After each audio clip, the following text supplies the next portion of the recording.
के एक छोटे से गांव गोपालपुर की। गोपालपुर गांव में सुबह की शुरुआत मंदिर की घंटी और बैलों की आवाज से होती थी।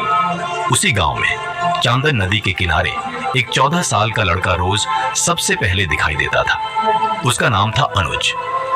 अनुज कम बोलता था, इतना कम कि लोग उसे अक्सर नजरअंदाज कर देते। गांव के बच्चे जब शोर मचाते हुए खेलते तब अनुज नदी के पास अकेले बैठा रहता।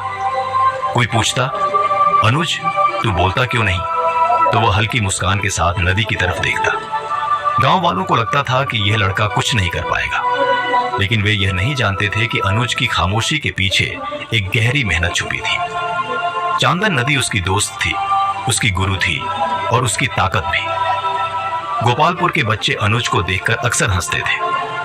अरे देखो, नदी वाला साधु आ गया, कालू मजाक करता। सब ठाका लगाते, लेकिन अनुज कभी जवाब नहीं देता। एक दिन कालू ने पूछा, अनुज दिन भर नदी के पास क्या करता रहता है? अनुज ने शांत स्वर में कहा, खुद को सुनता हूं। यह सुनकर सब और जोर से हंस पड़े। किसी को उसकी बात समझ नहीं आई। गांव के बुजुर्ग भी कहते, ज्यादा चुप रहना ठीक नहीं, यह लड़का कमजोर है। लेकिन सच्चाई कुछ और थी। हर सुबह जब पूरा गांव सोता रहता, अनुज चांदन नदी के किनारे दौड़ लगाता, पत्थरों पर कूदता और सांस को साधने का अभ्यास करता। उसकी मेहनत खामोश थी, लेकिन लगातार थी। एक शाम अनुज देर से घर लौटा। उसके पांव मिट्टी और खून से सने थे। यह देखकर उसकी मां घबरा गई। बेटा, ये क्या हाल बना लिया? अनुज ने मुस्कुराकर कहा, मां, चांदन नदी ने आज थोड़ा ज्यादा परीक्षा ले लिया। मां की आंखें भर आई। वो बोली, लोग तुझे समझते नहीं, मुझे डर लगता है। अनुज ने मां का हाथ थाम लिया। मां, अगर आज मैं रुक गया तो जिंदगी भर खुद से नजर नहीं मिला पाऊंगा। मां कुछ नहीं बोली, बस उसके सिर पर हाथ फेर दिया। उसी रात अनुज ने चुपचाप आसमान की ओर देखा और मन ही मन एक वादा किया, वह अपनी खामोशी को अपनी पहचान बनाएगा। एक सुबह गोपालपुर की गलियों में जोर जोर से ढोल बजने लगे। गांव वाले घरों से बाहर निकल आए। राजा की ओर से संदेश लाया गया था, राज्य स्तरीय दौड़ प्रतियोगिता होने जा रही है। इनाम सुनकर बच्चे उछल पड़े। स्वर्ण पदक, गुरुकुल में शिक्षा और राजा का आशीर्वाद। कालू खुशी से चिल्लाया, अब देखना, जीत मेरी होगी।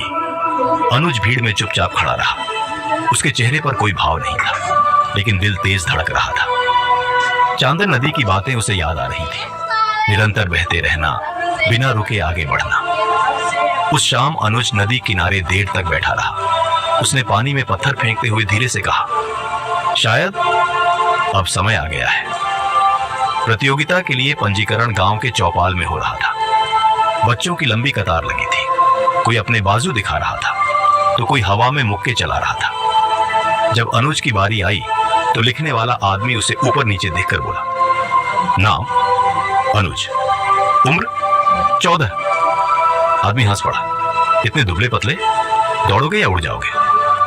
अनुज ने शांत चेहरे से कहा, अगर उड़ गया तो सबसे आगे उतरूंगा। कतार में खड़े बच्चे हंस पड़े। कालू बोला, भाई नदी को भी साथ ले आना। अनुज मुस्कुराया, नाम लिखवाया और बिना कुछ कहे लौट गया। लेकिन उसके कदम आज पहले से ज्यादा मजबूत थे। नाम लिखवाने के बाद अनुज और ज्यादा चुप हो गया। अब वह सिर्फ बोलता नहीं था, सोचता भी कम और करता ज्यादा था। सूरज निकलने से पहले वह चांदन नदी के किनारे पहुंच जाता। ठंडी रेत पर नंगे पांव दौड़ता, कभी पत्थरों पर कूदता, कभी पानी में उतरकर बहाव के खिलाफ तैरता। कई बार वह गिरा, कई बार फिसला और एक दिन तो सीधे कीचड़ में मुंह के बल गिर पड़ा। पास से गुजरता कालू हंसते हुए बोला, अरे देखो, चुप वाला पहलवान गिर गया। अनुज ने कीचड़ से उठते हुए कहा, कम से कम मैं गिरकर भी आगे बढ़ रहा हूं। शाम को जब गांव वाला सो जाता, अनुज आसमान के तारों को देखकर बस एक ही बात सोचता, अब पीछे नहीं हटना है। लगातार अभ्यास से अनुज का शरीर जवाब देने लगा। एक सुबह दौड़ते दौड़ते वह अचानक रुक गया। सांस तेज चल रही थी, आंखों के सामने अंधेरा सा छा गया। पास बैठी एक बकरी उसे घूरते हुए मिमियाई, जैसे कह रही हो, अरे भाई, जिंदा भी है या नहीं? अनुज हल्की हंसी हंसा और बोला, चिंता मत कर, अभी कहानी खत्म नहीं हुई। वह फिर खड़ा हुआ, भले ही पैर कांप रहे थे। शाम को मां ने देखा तो बोली, बेटा ये जिद क्यों? अनुज ने धीरे से कहा, माँ, अगर आज दर्द से डर गया तो कल लोग मुझे डरपोक कहेंगे। माँ कुछ नहीं बोली, बस आंचल से उसके पसीने को पोंछ दिया। अनुज समझ गया अब उसकी मेहनत अकेली नहीं रही। आखिरकार वह दिन आ गया जिसका इंतजार पूरे गोपालपुर को था। सूरज निकलते ही लोग बैलगाड़ियों में बैठकर प्रतियोगिता के मैदान की ओर चल पड़े। ढोल, नगाड़े और शोर सब कुछ था।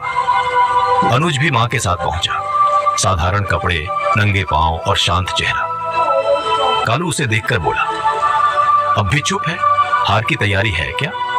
अनुज ने बस इतना कहा, दौड़ में बातें भारी हो जाती हैं। मैदान में पंक्तियां लगी। सब लड़के उछल रहे थे। कोई दांत किटकिटा रहा था, कोई हवा में हाथ चला रहा था। अनुज आंखें बंद किए खड़ा था। उसे चांदन नदी का बहाव याद आ रहा था। बिना रुके, बिना शोर घोषणा हुई, तैयार।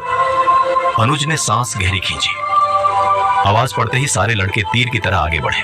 मैदान धूल से भर गया। शोर आसमान तक पहुंच गया। अनुज शुरू में सबसे पीछे था। भीड़ से आवाज आई, देखा, वही हुआ जो होना था। कालू आगे आगे दौड़ रहा था, मुस्कुराते हुए। उसे यकीन था कि जीत उसी की होगी। लेकिन अनुज के कदम अचानक बदलने लगे।